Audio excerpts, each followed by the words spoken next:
वंचित करने के लिए ये एक षड्यंत्र रचा गया है, एक षड्यंत्र रचा गया है। माननीय प्रधानमंत्री जी एवं माननीय केंद्रीय मंत्री महोदय का भी आभार व्यक्त करता हूं कि केंद्रीय बजट के लिए हमारे द्वारा प्रदेश के विकास के संबंध में उठाए गए प्रमुख प्रस्तावों को उनके द्वारा स्वीकार इसमें शामिल किया गया है।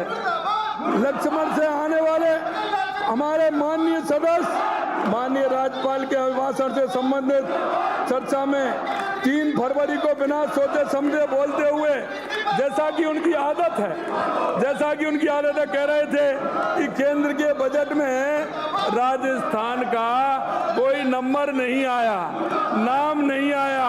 अरे माननीय सदस्य, मैं आपको ध्यान से सुनने की जो बीमारी है, क्योंकि आप ध्यान से सुनते नहीं हैं, मैं उनके साथ यही सभी मान्य सदस्यों को ध्यान दिलाना चाहता हूं कि प्रदेश के लिए अति महत्वपूर्ण इसलिए कि राजस्थान के लिए पानी की आवश्यकता है और इन्होंने जल जीवन मिशन में उनकी सरकार के समय में प्रदेश की दृष्टि से संपूर्ण देश में, पूरे देश में अंतिम पायदान पर खड़ी थी। राजस्थान अंतिम पायदान पर था क्योंकि इस सरकार के चलते प्रदेश की जनता के घर जल पाने के सपने से वंचित रह जाती, क्योंकि जैसा सब जानते हैं कि जेजेएम में भ्रष्टाचार के साथ साथ कार्य की गति भी धीमी थी और इनका कैसा उसमें काम था आप देख रहे हैं। इन्होंने जेजेएम में जिस तरह का घोटाला किया है वो आप सभी के सामने है। मैं 2025 जल मिशन समाप्ति पर लाखों घर इस योजना का लाभ लेने से चूक जाते। हमारे अनुरोध पर मैं माननीय अध्यक्ष जी आपके माध्यम से कहना चाहता हूं, ये डबल इंजन की सरकार है और ये हमारे अनुरोध पर जेजेएम की अवधि बढ़ाकर, क्योंकि उनको पता था कि राजस्थान की कांग्रेस की सरकार ने जेजेएम में किसी तरह का काम नहीं किया, सिवाय भ्रष्टाचार के कुछ नहीं किया। हमारी पहल पर 2028 तक बढ़ाने का काम हमारी केंद्र की सरकार ने किया है। हमारे नेता प्रतिपक्ष तो कई बार बड़ी संजीदगी से काम लेते हैं, लेकिन आज नेता प्रतिपक्ष की कुछ नहीं चली। आप नेता प्रतिपक्ष की कुछ नहीं चली, उनको वंचित किया। अरे इतने दबाव में तो मत आओ, इतने दबाव में जिस तरह से काम कर रहे हैं, एक किसान के बेटे को वंचित कर दिया, एक ऐसे बेटे को वंचित कर दिया जो बोलने नहीं दिया। और ये कांग्रेस आज से नहीं, ये बाबा साहब भीमराव अंबेडकर के समय से ये दलित और पिछड़ों पर अन्याय करती आई है और वो ही आपके सामने आज सदन में पैदा करके बता दिया। अगर आज कोई दूसरा प्रतिपक्ष का नेता होता तो ये कांग्रेस कभी उसको बोलने से वंचित नहीं करती, क्योंकि एक ऐसा व्यक्ति है। माननीय मैं प्रधानमंत्री जी और माननीय केंद्रीय वित्त मंत्री जी का भी धन्यवाद देता हूं। माननीय अध्यक्ष महोदय, हमारी केंद्र की सरकार के द्वारा राज्य के पूंजीगत निवेश के उपलब्ध कराई जा रही है। सहायता तथा ऊर्जा क्षेत्र के लिए दिए गए अतिरिक्त ऋण का महत्व किसी से छिपा हुआ नहीं है। मैं माननीय सदस्यगणों को याद दिलाना चाहता हूं कि वर्ष 2020-21 से ही माननीय नेता प्रतिपक्ष आपकी सरकार के समय से इन दोनों उल्लेख प्रावधानों के अंतर्गत राज्य को वित्तीय संसाधन उपलब्ध हो रहे थे। 15वें वित्त आयोग की अंतिम वर्ष होने के कारण इस अवधि में वित्तीय वर्ष में समाप्त होने की संभावना थी। अब तो आप समझ ही सकते हो कि सरकार द्वारा आगामी वर्ष प्रावधानों को हमारे अनुरोध पर आपको ध्यान होगा 18,000 करोड़ रुपए से अधिक राशि प्राप्त होगी। 18,000 करोड़ रुपए से।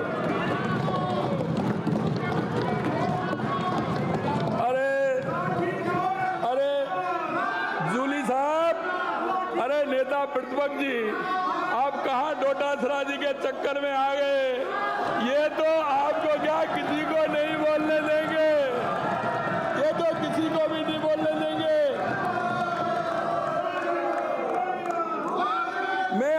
मैं तो ये कहना चाह रहा था कि डोटासरा जी, अगर आप डायरी पेन लेकर के बैठते हैं तो आपको मालूम पड़ता कि ये डबल इंजन की सरकार क्या होती है।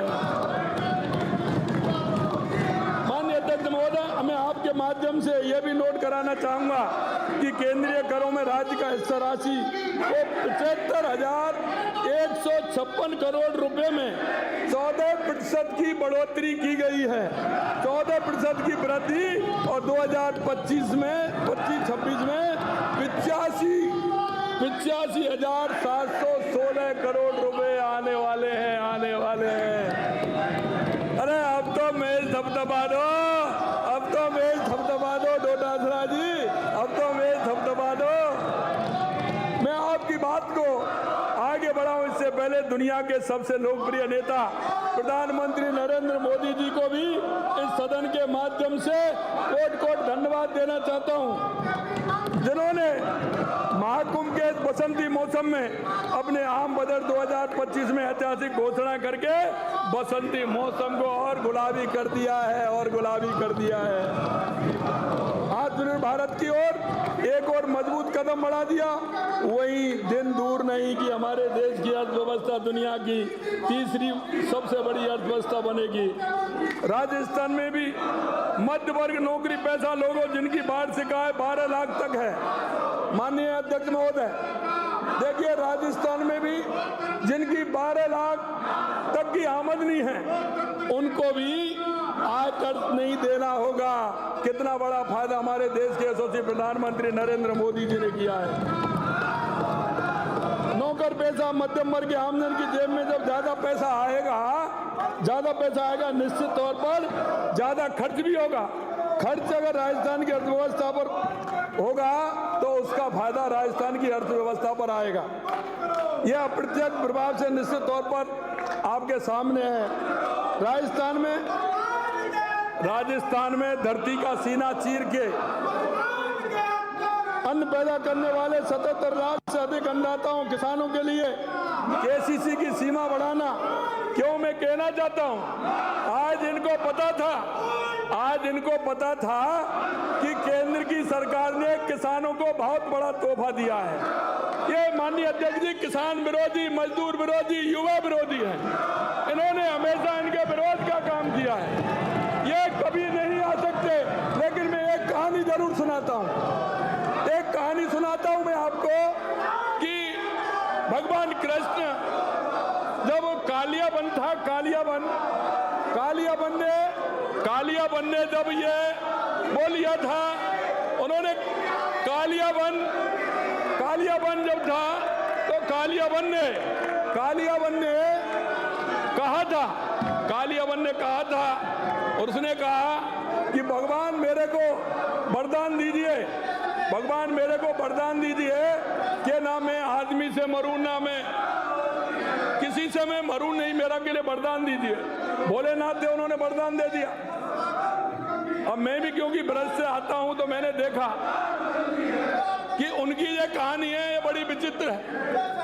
जब उन्होंने कहा तो मचकुंड भगवान को यह वरदान था कि वो सोएंगे लेकिन उनको कोई जगाएगा तो वो भस्म हो जाएगा। जब वो कालियाबन को भगवान कृष्ण